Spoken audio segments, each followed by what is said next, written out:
యోషియా కదా, ఎన్ని సంవత్సరాలకి రాజు అయ్యాడు ఆయన? 8 సంవత్సరాలు. Very good. కంటక వాక్యం నిన్నటి ఎవరైనా చెప్తారా? బాయ్స్లో ఒకళ్ళు, గర్ల్స్లో ఒకళ్ళు చెప్పండి. త్వరగా రావాలి, టైం అయిపోతుంది. ఎవరికి రాలేదా? నేర్చుకోలేదా నిన్న?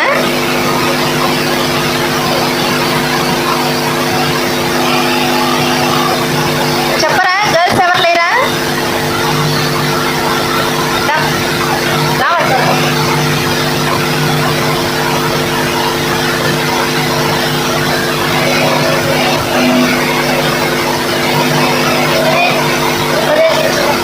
కన్నిచ్చేటప్పుడు, తప్పు దిద్దుటప్పు, నీటి ఎంతో శిక్షించుటకు, 3వ అధ్యాయం 16వ వచనం. కరెక్టే నీ బాబు చెప్పింది. ఉండమ్మా, కరెక్టేనా? అది కూడా తెలీదా మీకు? రాంగా? ఏం రాంగ్ చెప్పాడు? రెఫరెన్స్ రాంగ్ చెప్పాడా? చెప్పాలి పిల్లలు, మొత్తం చెప్పలేదు. రెఫరెన్స్ కరెక్ట్ చెప్పాడా? మరి కరెక్ట్గా ఎవరు చెప్తారు? రావాలి, అందరు రావాలి.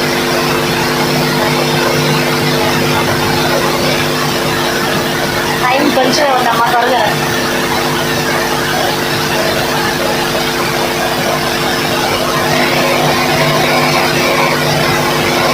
రెండో తిమోతి 3:16.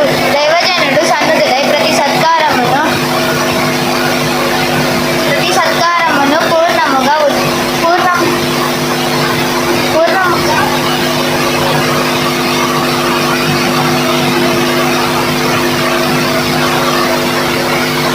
పూర్ణముగా సిద్ధపడి ఉంటున్నట్లు దైవ వేషము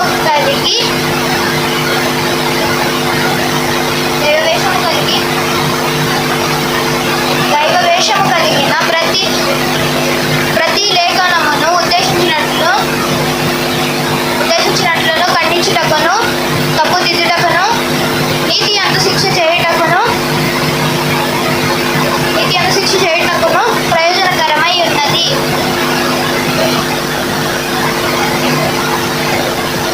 రెండో తిమోతి 3:16. చూడండి, ఇంకా తప్పులు చెప్తున్నారు. పూర్తిగా నేర్చుకోవాలి. కంటకవాక్యమే కదా. మన క్వశ్చన్లో ఎన్ని లైన్లు ఉంటాయి? మరి అవన్నీ నేర్చుకుంటాం కదా మనం. 2 లైన్స్ ఉందా, 3 లైన్స్ ఉందా కంటకవాక్యం?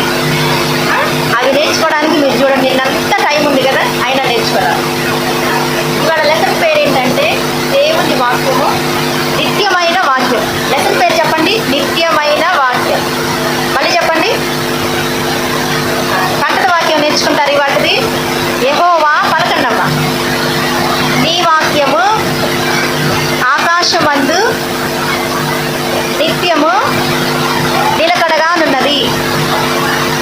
యెహోవా నీ వాక్యము ఆకాశమందు నిత్యము నిలకడగా ఉన్నది. కీర్తనలు 119వ అధ్యాయము 89వ వచనము. ఇంకొకసారి పలుకుతారా? యెహోవా నీ వాక్యము ఆకాశమందు నిత్యము నిలకడగా ఉన్నది. కీర్తన 119, 89. చిన్నదే కదా, రేపు చెప్తారు తప్పకుండా. లెసన్ పేరు అడిగినప్పుడు ఏం చెప్పాలి? కీర్తనల లెసన్ పేరు రా నేను అడిగేది.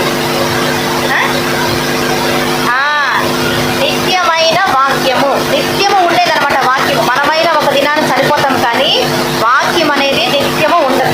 నిత్యమైన వాక్యము లెసన్ పేరు. ఇవాళ ఎన్నో రోజు? 2వ రోజు. నిన్న ఆంటీ యోషియా గురించి చెప్పారు కదా. ఎన్ని రోజులకి, ఎన్ని సంవత్సరాలకి ఆయన రాజు అయ్యాడు? 8 రోజులుగా. Very good. 8 సంవత్సరాలకి ఆయన రాజు అవుతూ వచ్చాడు. అయితే మొదట్లో దేవుని వాక్యం, ఈరోజు మన దగ్గర, మీ అందరి దగ్గర బైబిల్స్ ఉన్నాయా? చూపించండి. ఫుల్ బైబిల్ ఉంది కదా అందరి దగ్గర. ఇలాంటి బైబిల్స్ మొట్టమొదటి దినాల్లో లేవంట.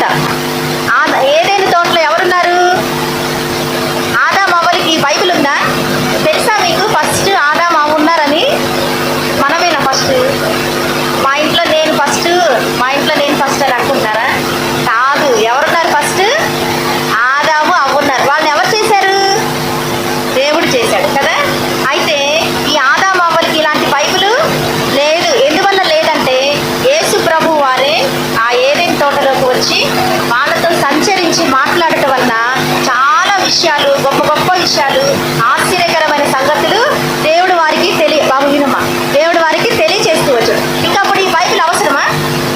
అవసరం లేదు కదా. ఎందుకంటే ఈ బైబిల్ రాసింది ఎవరంటే దేవుడు ఈ బైబిల్ రాయించాడు. దేవుడే వారితో ఉన్నప్పుడు ఈ బైబిల్ అవసరమా? వాళ్ళకి అవసరం లేదు. అయితే దేవుడు అనేకమైన విషయాలు ఆదామమ్మతో రోజు సాయంత్రం పూట చెప్తా ఉండేవాడు అనమాట. అయితే ఇప్పుడైతే మనము ఈ ప్రపంచంలో కొన్ని కోట్ల మిలియన్ల ప్రజలు ఉన్నాం. అప్పుడు భూమి మీద ఎంతమంది ఉన్నారు? ఎంతమంది ఉన్నారు భూమి మీద? ఇద్దరే ఉన్నారు. మరి ఇద్దరే ఉన్నప్పుడు సైతాను వాళ్ళిద్దరిగా కొంత మనం ఏదైనా చెడ్డ పని చేయాలంటే ఏం చేస్తామంటే ఇద్దరే కదా ఉంది, వీళ్ళందరూ చూస్తారేమో, అందరికి తెలిసిపోయిద్దేమో మనం చేసే పని అంటే మనం ఏం చేస్తాము? వద్దులే, పట్టుబడిపోతాము, దొరికిపోతాము, వీళ్ళకి బుక్ అయిపోతామని చాలా రకాలు చెప్పుకుంటాం కదా. కానీ ఆ అపవాది అయితే ఏం చేసింది తెలుసా? వాళ్ళిద్దరున్న స్థలంలోకి వెళ్ళిందంట. సైతాన్ వెళ్ళిందా లేదా? ఏదైనా తోటలోకి వెళ్ళిందా? వినాలి, చెప్పాలి వాయిస్. ఏదైనా తోటలోకి సైతాన్ వెళ్ళిందా లేదా? వెళ్ళింది. వెళ్ళి ఎవరిని మోసం చేసింది? వెరీ గుడ్, అవ్వని మోసం చేసింది. అక్కడ అవ్వని మోసం చేసి అబద్ధమాడి దేవునికి విధేయులు కాకుండా చేసింది అనమాట. మన లెసన్ పేరేంటి? నిత్యమైన వాక్యం. ఆ వాక్యాన్ని అంటే దేవుడిని ప్రజలు తెలుసుకోకూడదు, దేవునికి ప్రజలు లోపడకూడదని చెప్పి అపవాది చాలా ప్రయత్నాలు చేస్తుంది. అయితే ప్రభువారు అక్కడ వాళ్ళని పాడు చేసిన వెంటనే దేవుడు నోవహును లేవనెత్తాడు. నోవహుతో చెప్తాడు, దేవుడు స్వయంగా మాట్లాడతాడు. నోవహు, జలప్రళయం వస్తుంది, ఏం తయారు చేసుకోమని చెప్పాడు దేవుడు నోవహుకి? వెరీ గుడ్, బాగా నేర్చుకున్నారా మీరు? ఓడను తయారు చేయమని చెప్పాడు. తర్వాత అబ్రహామును పిలుస్తాడు. అబ్రహాంకి ఏం చేయమని చెప్పాడు? తండ్రిస్తుందా? తండ్రిస్తుంది కాదు. ఏం చెప్తాడంటే నీ తండ్రి ఇంటిని, నీ బంధువులను వదిలి, నీ ఊరిని వదిలి లేచి నేను చెప్పిన దేశానికి రా అని చెప్తాడు. వెంటనే అబ్రహాం వచ్చేసాడా? లేదు ప్రభువా, ఇక్కడ ఇవన్నాయి అవున్నాయి అని ఆగిపోయాడా? వచ్చేసాడు కదా. అట్లాగే యాకోబుకి, ఇస్సాకుకి, వీళ్ళందరితో యేసేపుతో దేవుడు ఏం చేస్తా వచ్చాడు? మాట్లాడుతూ వచ్చాడు. అలాగే ఈ కొన్ని వందల సంవత్సరాలు ఈ బైబిల్ లేదు, దేవుడే స్వయాన వారితో మాట్లాడుతూ వచ్చాడంట. తర్వాత దేవుని వాక్కు ప్రత్యక్షం అవడం ఆగిపోయినప్పుడు కొంతమంది దేవుడు ఏర్పరచుకున్నాడు అనమాట. నా బైబిల్ రాయటానికి 40 మంది వ్యక్తుల్ని దేవుడు ఏర్పరచుకున్నాడు. ఎంతమందిని? 40 మంది వ్యక్తుల్ని దేవుడు ఏర్పరచుకున్నాడు. మొట్టమొదట యేసు ప్రభు వారే రాతి పలకల మీద తన బ్రేలుతోటి దేవుని వాక్యాన్ని రాసిచ్చాడు. తర్వాత మొట్టమొదట రాసింది ఎవరు చెప్పండి? మన బైబిల్లో 5 పుస్తకాలు రాశాడు ఒక ఆయన. వెరీ గుడ్, ఎవరు చెప్పింది? మోషే రాశాడు. ఆ రాసిన పేరునే, ఆ గ్రంథాలు ఏంటి? మోషే రాసి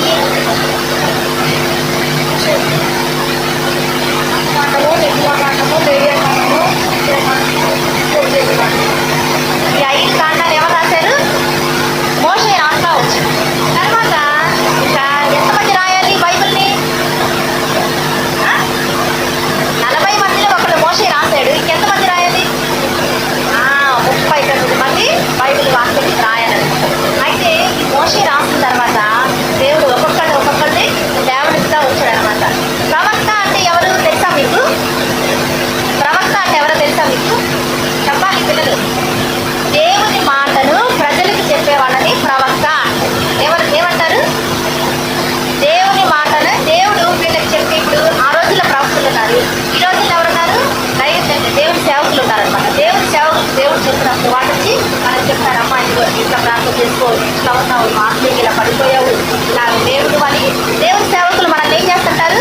హెచ్చరిస్తూ ఉంటారు. అలాగా ప్రవక్తలు ఉంటారనమాట, వాళ్ళే ప్రవక్తలు. ఆ తర్వాత దేవుడు ఏం చేశాడంటే ఈ 40 మందితోటి దేవుని వాక్యాన్ని రాయిస్తూ ఈ ప్రవక్తలతో అనేక మందిని హెచ్చరిస్తూ ఉన్నాడు. అయితే ఈరోజు లెసన్లో మనం ఏం చూస్తామంటే యోషియా రాజు గురించి విన్నాం కదా. ఆయన చనిపోయాడు. యోషియా రాజు చనిపోయిన తర్వాత ఆయన కుమారుడు రాజు అవుతూ వచ్చాడు. ఆయన పేరేంటంటే యెహోయాకీము. చెప్తారా? యెహోయాకీము రాజు అనమాట. యెహోయాకీము రాజులో ఆ టైంలో ఏం చేస్తాడంటే ఆయన దేవుడు అంటే ఇష్టపడు, దేవుడు అంటే ఆయనకి ఇష్టమే లేదు. కానీ ఆయన ఏం చేస్తాడంటే విగ్రహాలు ప్రతిష్ఠిస్తాడనమాట. ఏం ప్రతిష్ఠిస్తాడు? విగ్రహాలు. మరి మన దేవునికి ఇష్టమేనా? ఇష్టం లేదు కదా. ఏం చెప్తాడో అసలు ఆయన అది చాలా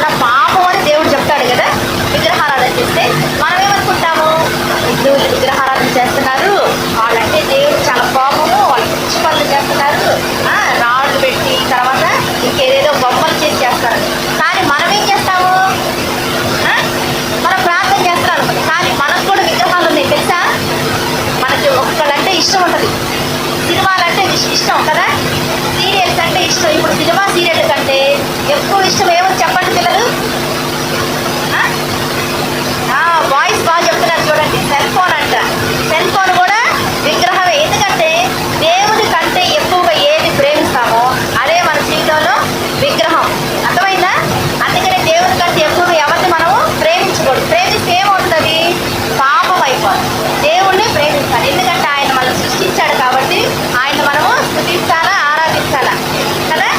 అయితే ఈ యెహోయాకీము ఏం చేస్తాడంటే విగ్రహాలు ప్రతిష్ఠించి ఆ విగ్రహాలకి ఆరాధన చేస్తా బ్రతుకుతా ఉంటాడు. ఆయనతో పాటు ఆయన చుట్టూ ఉన్న జనులు కూడా దేవుణ్ణి వదిలేసి ఆ విగ్రహాలని ఆరాధన చేస్తూ ఉంటారనమాట. ఈ చెడ్డ కార్యాలన్నీ, పాప కార్యాలన్నీ యెహోయాకీము రాజు చేస్తూ ఉంటాడు. ఇలా చేస్తున్నప్పుడు యిర్మీయాతోటి దేవుడు మాట్లాడతాడు. యోషియా రాజుగా ఉన్న టైంలో దేవుడు ఏం చేస్తాడంటే యిర్మీయాని ఎన్నుకుంటే యిర్మీయా ఏమంటాడు? యిర్మీయా తెలుసా మీకు పిల్లలు? యిర్మీయా చూసారా మీరు? ఇదిగోండి చూడండి, బాలుడైన యిర్మీయా చూసారా? ఈ యిర్మీయానంట దేవుడు యోషియా రాజు టైంలో ప్రవక్తగా ఎన్నుకున్నాడు. ప్రవక్తగా ఎన్నుకున్నప్పుడు యిర్మీయా చెప్తాడంట దేవునితోటి, దేవా నేను బాలుణ్ణి, నాకు నీ మాటలు మాట్లాడటానికి నాకు శక్తి చాలదు బ్రహ్మా అని చెప్తే దేవుడు అంటాడంటే యిర్మీయా నువ్వు అట్లా అనవద్దు, వినాలి బాయ్స్, నువ్వు అట్లా అనవద్దు, నేను పంపిన చోటుకెళ్ళా నీవు పోవాలి, నేను చెప్పిన పనల్లా నువ్వు చేసి రావాలి అని. అంత చిన్నపిల్లవాడు చేయగలడా? మరి శక్తి ఉంటుందా? ఇప్పుడు పెద్దోళ్ళు ఉంటారు, మరి వాళ్ళతో మాట్లాడాలంటే ధైర్యం కావాలి, చాలా దూరం వెళ్ళాలంటే నడిచి వెళ్ళి రావాలి, ఆ పని చేసుకుని రావాలి, అంత జ్ఞానం ఉంటుందా అబ్బాయికి? చిన్నపిల్లలకి మనము వంట చేయని చెప్పగలమా? స్టేషన్కి వెళ్ళిరా అని చెప్పగలమా? ఎందుకంటే వాళ్ళకి చేత కాదు కదా. అయితే దేవుడు ఏమంటున్నాడు? యిర్మీయా నువ్వు భయపడద్దు, నేను నీకు తోడై ఉంటా, వారికి నువ్వు భయపడవద్దు, నువ్వేం పలకవలసింది నీ నోటికి నేను అందిస్తానని చెప్పి యిర్మీయాకి చెప్పినప్పుడు సరే అని చెప్పి యిర్మీయా దేవుని చిత్తానికి లోబడతాడు. లోబడిన తర్వాత ఈ యెహోయాకీము పనులు ఎక్కువైపోతుంటాయి అనమాట. ఈ రాజు బాగా విగ్రహారాధనలు చేస్తా ప్రజలందరినీ చెడిపేస్తా ఉన్నప్పుడు అప్పుడు యిర్మీయా కొంచెం పెద్దోడయ్యాడు. చూడండి, యవనస్తుడయ్యాడు యిర్మీయా, కనబడుతుందా? ఈ యిర్మీయా ఏం చేస్తాడంటే దేవుడు చెప్తాడు యిర్మీయాకి, యిర్మీయా నువ్వు వెళ్ళి వాళ్ళని హెచ్చరించు, నీ దేవుని వాక్యాన్ని వారికి బోధించన్నప్పుడు ఈ ప్రజలంతా కూర్చొని వాళ్ళు చూస్తూ ఉంటారు. చూడండి, కనపడుతుందా మీ బొమ్మలు?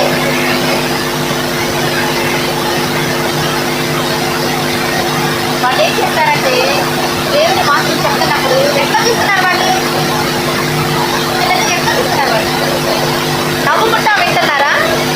దేవుని వాక్యం విన్నప్పుడు వాళ్ళ ముఖంలో సంతోషం ఉందా? లేదు కదా. ఎట్లా ఉన్నారు వాళ్ళు? చాలా కోపంగా ఉన్నాడు. చూడండి, ఆయన చూడండి ఎట్లా ఉన్నాడు, ఎట్లా చూస్తున్నాడు యిర్మీయాని చాలా కోపంగా చూస్తున్నాడు అనమాట. ఎందుకు? దేవుని వాక్యం ఏమవుతుంది? దేవుని వాక్యం ఎలాంటిది? రెండంచులు గల ఖడ్గము కదా.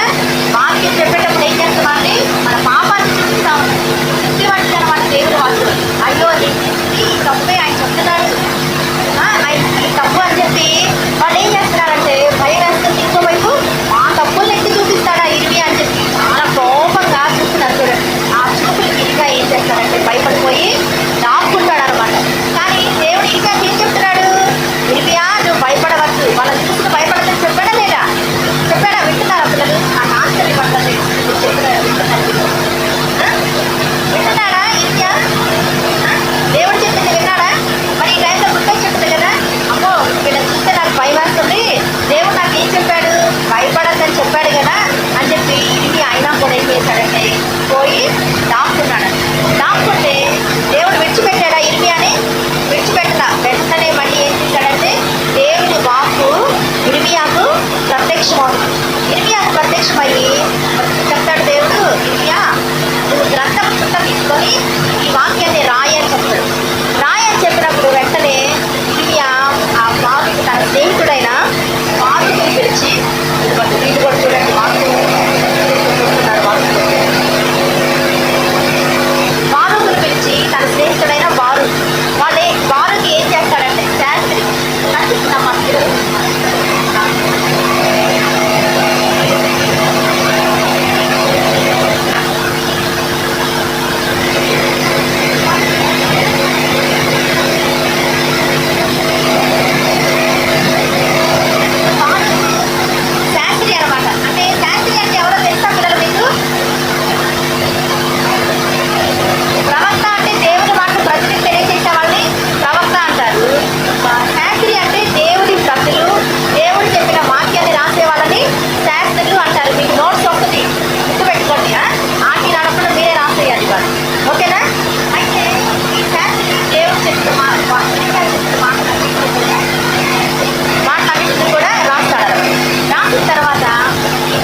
కాబట్టి ఇర్మియా ఏం చెప్తాడంటే బారూకుని పిలిచి, నేను మందిరంలోకి రావటానికి లేదు, వింటున్నారా పిల్లలు?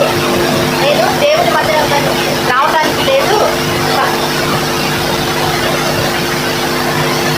దేవుని వాక్యం వినడానికి మందిరంలోకి రాకుండా నేను నిర్బంధించబడ్డాను. కాబట్టి బారూకు, నువ్వు వెళ్ళి దేవుని వాక్యాన్ని అక్కడ ప్రకటించు. ఏం చెప్తావంటే, దేవుని యొక్క మహాకోపము, దేవుని యొక్క ఉగ్రత ఈ ప్రజల మీదకి రానయ్యింది. నువ్వు కానీ చెప్పావనుకో, వాళ్ళు ఒకవేళ తన చెడ్డ పనులు మానేసుకొని మంచి పనులు చేస్తారేమో, లేకపోతే దేవుని యొక్క క్షమాపణ కోరుకుంటారేమో అని చెప్పి ఇర్మియా అంట బారూకుని పంపిస్తాడంట.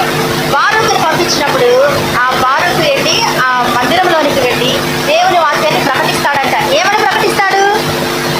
ఏమని ప్రకటిస్తాడు పిల్లలు?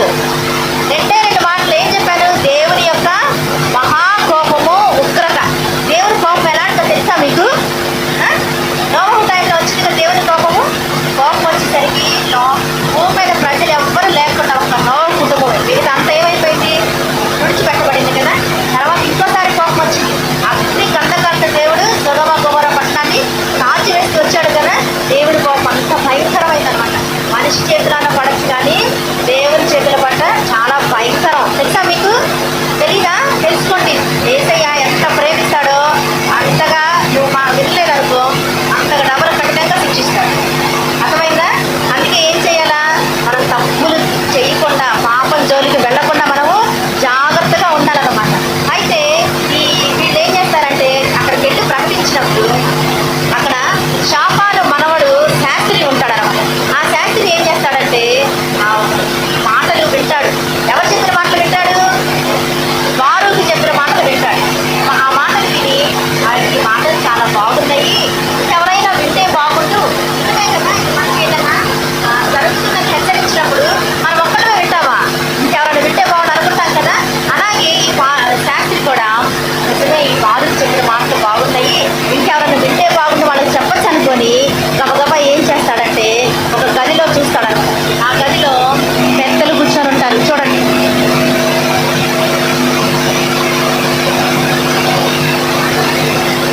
ఇదిగోండి పెద్దలు కనిపిస్తున్నారా?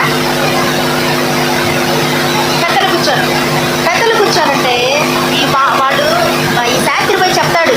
ఆయన బారూకు వచ్చి ఇట్లా చెప్పాడు, దేవుని గ్రంథంలో ఇలా రాసిందంట, మరి మీకు తెలుసా అని అంటే వాడు మాకేం తెలియదు, పిలిపిస్తా బారూకుని అంటే వాడు బారూకుని పిలిపిస్తారు. చూడండి, బారూకు రా కూర్చో, ఏంటో చదివావంట, మామూలు కూడా చదివి వినిపించని పిలుస్తారు. పిలిస్తే బారూకు కూర్చొని చదువుతున్నాడు. చూడండి ఆ గ్రంథం చుట్టాలు. ఇదివరకు బైబిల్ ఇట్లా ఉండేది, ఇప్పుడు బైబిల్ ఇలా ఉంది. కానీ అప్పట్లో బైబిల్ ఇట్లా ఉంది, చిన్నయే కానీ పెద్ద పెద్ద చుట్టలు ఉన్నాయి అనమాట. ఇలాంటివి ఒక్కొక్క గ్రంథానికి ఎన్ని చుట్టలు ఉంటాయో. మనకి ఇక్కడ ఈ బైబిల్లో ఎన్నో పేజెస్ ఉన్నాయి కదా, ఒక ఆదికాండ, నిర్గమకాండ, చాలా పేజెస్ ఉన్నాయి కదా. అట్లాగే ఈ గ్రంథపు చుట్టలు ఎన్నో ఉంటాయి అనమాట ఒక్కొక్కటి రాయాలంటే. మరి ఈ గ్రంథపు చుట్టలు తీసి బారూకు అక్కడ చదువుతున్నప్పుడు వాళ్ళకి అనిపిస్తుంది దేవుడు పాపాన్ని శిక్షిస్తాడని ఈ బారూకు చదువుతాడనమాట. చదివినప్పుడు ఈ పెద్దలు ఒకళ్ళ ముఖం ఒకరు చూసుకొని, అయ్యో మేము ఎప్పుడు వినలేదే ఇది, ఏంటి దేవుడు పాపాన్ని శిక్షిస్తాడా, మనకు శిక్ష ఉందా అని చెప్పి వీళ్ళు ఏం చేస్తారంటే, బారూకు నువ్వు ఇర్మియా వెళ్ళి దాక్కోండి, మీరు దాక్కున్న స్థలము ఎవరికి చెప్పద్దు, మేము రాజుగారికి ఈ విషయం తెలియజేస్తామని చెప్పి ఈ పెద్దలందరూ కలిసి రాజుగారి దగ్గరికి వెళ్తారు. రాజుగారు ఏం చేస్తాడంటే, మనం చలికాలంలో ఏం చేస్తాం? మనం చలికాలంలో చలిమంట వేసుకుంటాం కదా. అలాగే ఈ రాజుగారంట శీతాకాలపు నగరంలో ఇదిగోండి చలిమంట ముందు కూర్చొని ఉన్నాడు. కనబడుతున్నాడా మీకు రాజుగారు? వాయిస్ మీకు కనిపిస్తుందా? ఈ చలిమంట ముందు కూర్చొని ఉంటే ఈ పెద్దలంతా వెళ్ళి దేవుని వాక్యాన్ని ఆయనకి ప్రకటిస్తారంట. ప్రకటించినప్పుడు రాజుకి సేవకుడిని పిలుస్తాడు. ఇదిగోండి సేవకుడు. ఈ సేవకుడిని పిలిచి ఆ గ్రంథపు చుట్ట తెప్పిస్తాడు. ఇలాంటి గ్రంథపు చుట్టలో ఉన్నాయి కదా దేవుని వాక్యాలు, ఈ గ్రంథపు చుట్టని తెప్పిస్తాడనమాట సేవకుడితో. సేవకుడు అక్కడ కూర్చొని చదువుతా ఉన్నాడు. చదువుతున్నప్పుడు రాజు ఏం చేస్తాడంటే చాలా కోపం వస్తుంది. ఎందుకంటే ఆయనలో ఉన్నదంతా కూడా ఏంటి, పరిశుద్ధంగా ఉన్నాడా? అన్ని చెడ్డ పనులే కదా, ఒక మంచి పని లేదు యెహోయాకి. అయితే ఏం చేస్తారంటే ఆ రాజు ఆ వాక్యాన్ని వాక్యాన్ని గ్రంథం చుట్టూ తీసుకొని చాకుతో గొప్ప గొప్ప కోసేసి ఇక్కడ చలిమంట కనిపిస్తుందా కుంపటి, ఈ కుంపట్లేసి కాదు అది కొద్దిగా ఈ వాక్యం అంతా ఏమైపోయింది కాలిపోతే ఇంకో వాక్యం ఉంటుందా, వాక్యం లేదు. నెక్స్ట్ వాళ్ళకి కావాలి కదా వాక్యము. వెంటనే దేవుడు ఏం చేశాడంటే ఇర్మియాని పిలుస్తాడు. ఇర్మియా నువ్వు గ్రంథం చుట్టూ తీసుకొని రా, నేను మళ్ళా నీతో మాట్లాడతాను. నేను మాట్లాడిందంతా ఈ గ్రంథం చుట్టూలో రాయమన్నప్పుడు ఈ యెహోయాకి ఇర్మియా ఏం చేస్తాడంటే గ్రంథం చుట్టూ తీసుకొని దేవుడు చెప్పిందల్లా రాస్తాడు. దాంట్లో ఏమని చెప్తాడంటే నువ్వు రాజుని హెచ్చరించినా కూడా రాజు దేవుని వాక్యం విన్నాడు కదా. ముగ్గురైతే చెప్తున్నారు అయ్యా నువ్వు కాల్చద్దు కాల్చద్దు, అది దేవుని వాక్యం అని చెప్తున్నా కూడా వాళ్ళు వినలేదనమాట. చూడండి ముగ్గురు చెప్తున్నారు దేవుని వాక్యం కాల్చమాట రాజు గారికి మనవి చేసిన వాళ్ళ మాట వినలేదు. రాజు గారు ఏం చేశాడు, దాంట్లో అదేమో కాలిపోయింది. మరి దేవుని వాక్యం కాల్చి దేవుడు ఊరుకుంటాడా? ఒకసారి ఊరుకుంటాడు. దేవుని వాక్యం విన్నా కూడా నువ్వు తప్పు చేస్తే ఏం చేస్తాడు, శిక్షిస్తాడు. అలాగే ఈ రాజు ఏం చేశాడంటే దేవుడు చెప్తాడు నువ్వు హెచ్చరించినా కూడా నా మాట వినలేదు కాబట్టి ఏం చేస్తానంటే పశ్చాత్తాప పడలేదు నా వాక్యం విని కూడా. పశ్చాత్తాప పడకపోతే ఏమవుతుంది, పాపం వల్ల వచ్చే జీతము మరణం. పశ్చాత్తాప పడితే ప్రభు అయిన క్రీస్తు చేసినందు నిత్య జీవం అనమాట. ఈ నిత్య జీవం ఆయన కోల్పోయి ఏం సంపాదించుకున్నాడు రాజు, ఏం సంపాదించుకున్నాడు, మరణాన్ని సంపాదించుకున్నాడు. శత్రువుల చేత పట్టబడి చంపబడ్డాడు అనమాట. ఈ విధంగా ఆయన జీవితం నష్టపోయిందనమాట. మనం ఎలా ఉండాలి, దేవుణ్ణి సంపాదించుకోవాలి కానీ ఇలాగా నిత్య నరకాన్ని మనం సంపాదించుకోకూడదు. ఇన్ని రోజులు వీపీఎస్కి వస్తున్నారు కదా ఇన్ని సంవత్సరాల నుంచి. ఇవాళ కొత్తగా వచ్చిన వాళ్ళు ఎవరో చెప్పండి, చేతులు ఎత్తండి. కొత్తగా వచ్చిన వాళ్ళు చేతులు ఎత్తారు. మరి మీరంతా పాతోళ్ళ, మరి కొత్తగా వచ్చిన వాళ్ళు కూడా వినండి. ఏం చేయాలంటే యేసు ప్రభువుని మీ సొంత రక్షకునిగా అంగీకరించాలి. ఎందుకంటే మీరు ఒకవేళ ఇప్పుడు వాక్యం విని కూడా మీరు ఎప్పుడున్నట్లుగానే ఉంటే ఏమవుతుందో తెలుసా, దేవుడు హెచ్చరించాడు ఇక్కడికి వచ్చిన తర్వాత నేను మీ కొరకు రక్తం కాచాను, నేను రక్తం కాచినందువల్ల మీరు నా రక్తంతో మీ యొక్క పాపాన్ని కడుక్కోవడం దేవుడు చెప్తున్నాడు. కానీ మీరు అట్లాగే వెళ్ళిపోయారనుకో రెండోసారి ఏదైనా జరుగుతుంది, ఒకవేళ మనమే నేనే చనిపోతాను, అప్పుడేమవుతుంది నా పరిస్థితి, పాపాలు ఒప్పుకోకుండా చనిపోతే నరకానికి వెళ్ళిపోతాం. అందుకే మనం ఏం చేయాలి, దేవుని యొక్క మన పాపాలని ఒప్పుకోవాలి, మన హృదయాన్ని కడుక్కోవాలి. మన హృదయం ఎలా ఉంటుంది, చీకటి పాపము నల్లగా ఉంటుందన్నమాట మన హృదయం. అయితే దేవుని రక్తంతో మనం కడుక్కున్నప్పుడు ఆ హృదయం ఎలా ఉంటుందో తెలుసా, పరిశుద్ధంగా ఉంటుంది. అయితే చివరి రోజుల్లో బైబిల్ని పాత నిబంధనని హెబ్రీ భాషలో రాశారు. కనిపిస్తుందా మీకు, హెబ్రీ భాష ఇలా ఉంటుంది, హెబ్రీ భాష ఇలా ఉంటుంది. తర్వాత క్రొత్త నిబంధన గ్రీకు భాషలో రాశారు. కనపడుతుందా మీకు, ఈ రెండు భాషల్లో దేవుని వాక్యాన్ని రాశారు. అయితే ఈ భాషలు నేర్చుకోవడానికి చాలా మందికి రాదు. అప్పుడు వాళ్ళు ఏం చేశారంటే మా భాషలో కూడా బైబిల్ ఉంటే బాగుండు, మేము కూడా నేర్చుకుంటాము, మేము కూడా బైబిల్ చదువుకోవడానికి బాగుంటుంది. ఇలాంటి గ్రంథము చుట్టలు ఎన్ని ఉంటేనే 66 పుస్తకాలు కదా బైబిల్లో.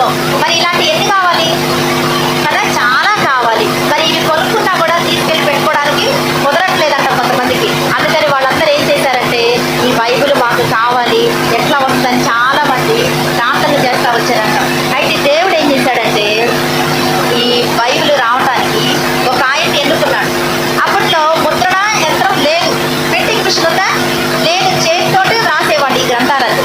అయితే ప్రింటింగ్ మిషన్ కనిపెట్టిన ఆయన పేరు ఎవరు తెలుసా, ఎవరు,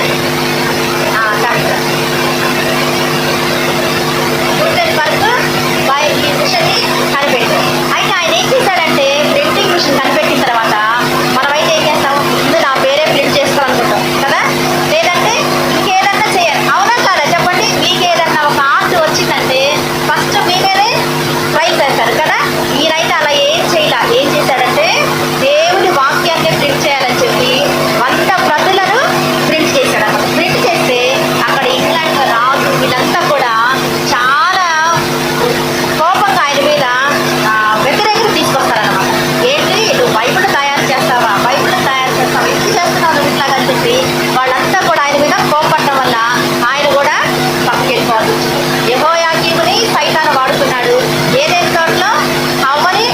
వాళ్ళని వాడుకున్నాడు.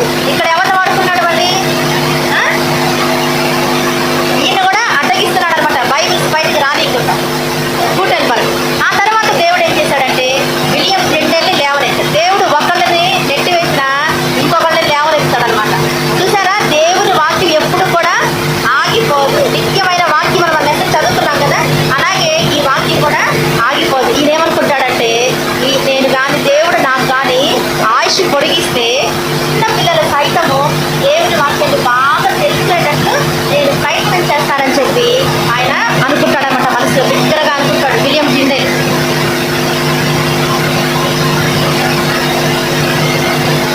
చూసారా ప్రింటింగ్ మిషన్ చూసారా?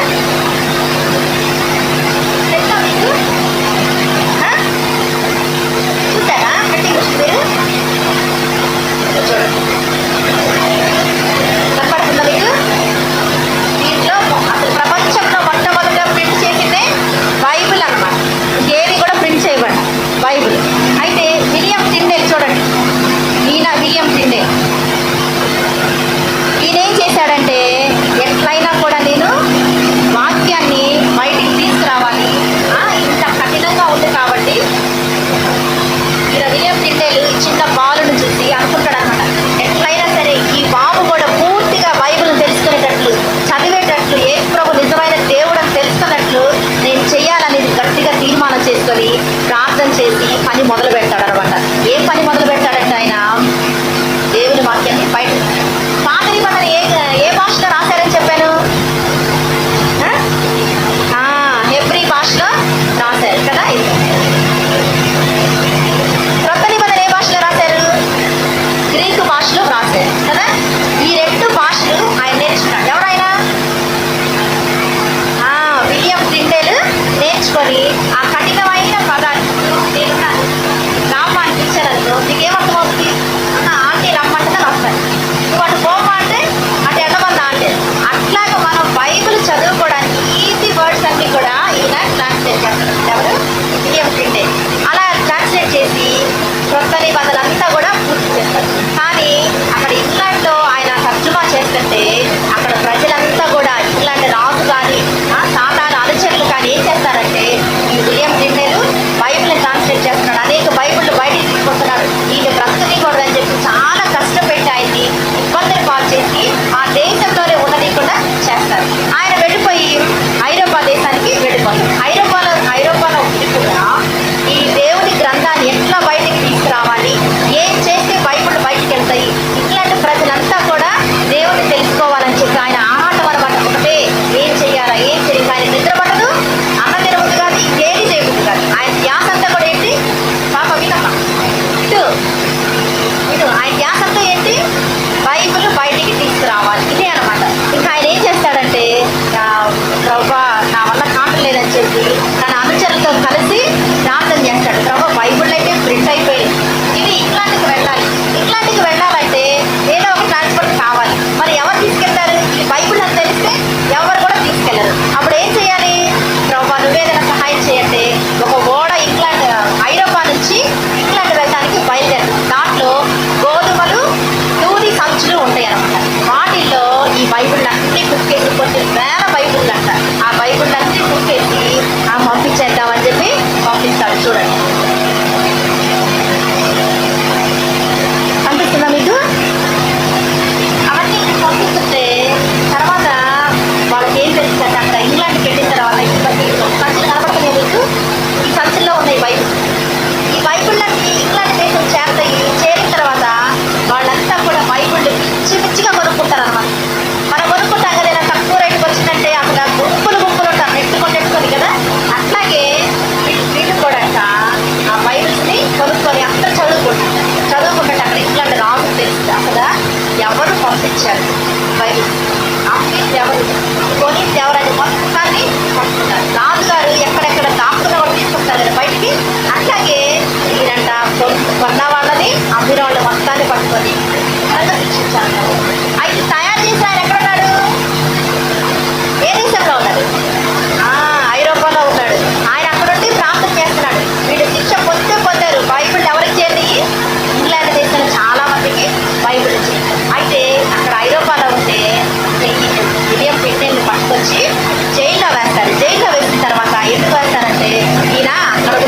ఈ పని చేస్తున్నాడు, ఈయన ఆపేయాలి ఎట్లాగైనా కూడా, ఈ బైబిల్ బయటికి రా, ఈయన లేకపోతే బైబిలే ఉండదనుకొని వాళ్ళు చాలా ప్రయత్నాలు చేస్తారు. ఆయన పట్టుకొచ్చి జైల్లో వేస్తారు. జైల్లో బాగుంటుందా? బాగుంటుందా? చాలా చల్లగా ఎండాకాలంలో కూలర్లు పెట్టి ఐస్ క్రీమ్లు చేస్తారు. ఇట్లాగా ఏముండదు, చాలా భయంకరంగా ఉంటుంది జైలు. ఎట్లా తెలుసా? చీకటి, ఏమి కనబడదు. యూరిన్ అక్కడే, మోషన్ అక్కడే, మన భోజనం అక్కడే, మనం బ్రష్ చేసేది అక్కడే. ఎట్లా ఉంటుంది ఇంకా? మన టాయిలెట్స్ అక్కడ ఉంటేనే అంతవరకు కూర్చోడానికి ఏం చేస్తాం కదా. మరి ఈ విలియం టిండేల్ ఎందుకు పడ్డాడంత శ్రమ? బైబిల్ అనేకులు తెలుసు. ఏంటి ఆయన సొంత పనే కాదు, కానీ ఈ బైబిల్ అనేది అందరూ తెలియాలి. ఎందుకంటే ఆ బైబిల్లో యేసు ప్రభు మన కొరకు మరణించి తిరిగి లేచాడు. ఆ నరకాన్ని తప్పించడానికి యేసు ప్రభు వారు ఎంతో శ్రమ పడ్డాడు, వేదన పొందాడు. అది తెలుసుకోవాలి ప్రజలంతా కలిసి అని చెప్పి ఆయన ఆ ప్రయాస పడతాడు. ఆ వేదన ఆయనకు బాధ అనిపించినప్పుడల్లా జైల్లో, ప్రభా నా కొరకు నువ్వు 39 కొరడా దెబ్బలు తిన్నావు కదా. వింటున్నారా పిల్లలు? ఎన్ని కొరడా దెబ్బలు తిన్నాడు యేసయ్య?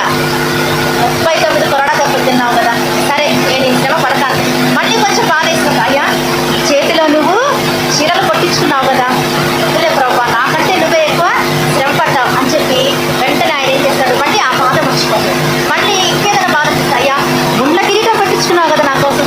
ముళ్ళు, ఈ ఒక్క ముళ్ళు, చిన్న ముళ్ళు కాళ్ళలో గుచ్చుకుంటేనే మనం ఎంతో బాధపడతాం. పడతారా లేదా? ముళ్ళు గుచ్చుకుంటే వెనక వాయిస్ చెప్పాలి, పడతారా లేదా? మరి అటువంటి బాధ మరి యేసయ్యకి ముళ్ళ కిరీటం వాళ్ళు పెట్టారా? మరి ఎంత బాధ కదా దేవుడికి. అందులో తల్లో ఏదైనా గుచ్చుకున్నా కొట్టుకున్నా ఎంత బాధపడుతుంది. చాలా జాగ్రత్తగా తలను చూసుకుంటామా. మరి ఈ తలలోనే యేసుప్రభు వారు ముళ్ళ కిరీటం పెట్టించుకున్నాడంటే ఆయన ఏమైనా తప్పు చేశాడా? చేయలేదు. ఎవరి కోసం పెట్టించుకున్నాడు? నీ కోసం, నా కోసం. దేవుడు మనం చేసిన పాపాల కొరకు మనం శిక్ష పడకుండా యేసుప్రభు వారు శిక్ష పొంది మన కొరకు ఆ శిక్షను తీసివేశాడు. మన పాపాన్ని తీసివేయడానికి ఇదంతా భరిస్తా వచ్చాడు దేవుడు. అయితే ఈ విలియం టిండేల్ తన ప్రతి బాధలో యేసు ప్రభువుని జ్ఞాపకం చేసుకుంటా, ఇక నేను ప్రభా నాకంటే నువ్వే ఎక్కువ శ్రమ పడ్డావయ్యా అని చెప్పి అక్కడ కూడా ఏం చేస్తాడంటే జైలు అధికారులు అడిగి, విపరీతమైన చలంట అక్కడ జైల్లో, గడగడ వడిపించే చలి. మరి ఆ చలిలో జైలు అధికారి దగ్గరికి వెళ్ళి, సార్ నాకు కోటి ఇవ్వండి సార్, నేను చలి తట్టుకోలేకపోతున్నాను, ఈ గది కూడా చాలా చీకటి కాదు, ఒక చిన్న దీపం ఉంటే ఇవ్వండి సార్ నాకు అని చెప్పి జైలు అధికారిని విలియం టిండేల్ అడిగినప్పుడు ఆ జైలు అధికారి చూడండి కోటు, ఒక చిన్న దీపం ఆయనకి ఇచ్చారు. చూడండి, కనిపిస్తుందా మీకు?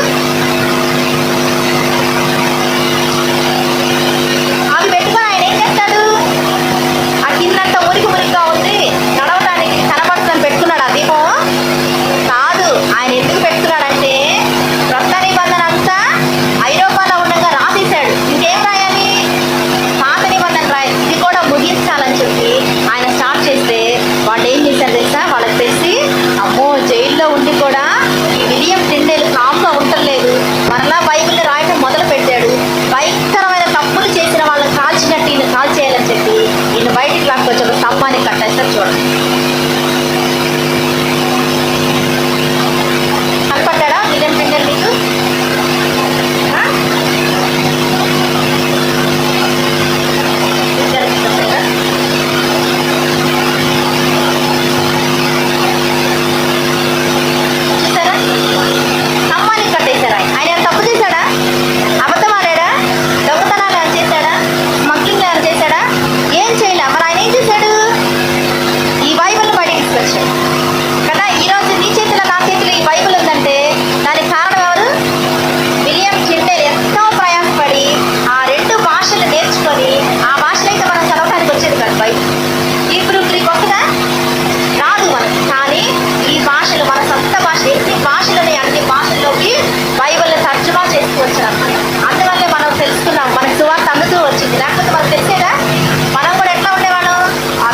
బైబిల్లో ఉన్నాయి.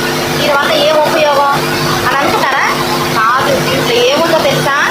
విలువైనది ఉంది దీంట్లో. విలువైన వాక్యం. ఎవరి వాక్యం ఇది? దేవుని మాటలు. విలువైన దేవుని మాటలు దీంట్లో. కానీ ఇప్పుడు మనం ఇంట్లో ఎంతమంది ఉన్నామో అంతమందికి బైబిల్స్ ఉన్నాయా?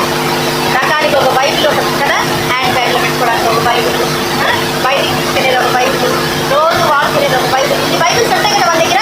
ఇన్ని బైబిల్స్ రావడానికి కారణం ఎవరు? William Tyndale. ఎవరు?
ఏ విధంగా మరి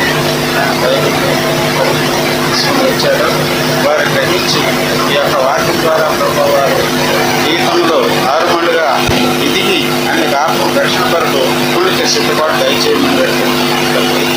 మరి జరగబోయే కార్యక్రమంలో కూడా అది గ్రూప్ పరిచయంలో కూడా మీరే తోడుగా ఉండి టీచర్స్ చెప్పే మరి వాక్యాన్ని ఆత్మీయంగా బిడ్డలు విని మనసును గ్రహించే శక్తిని దయచేయకండి.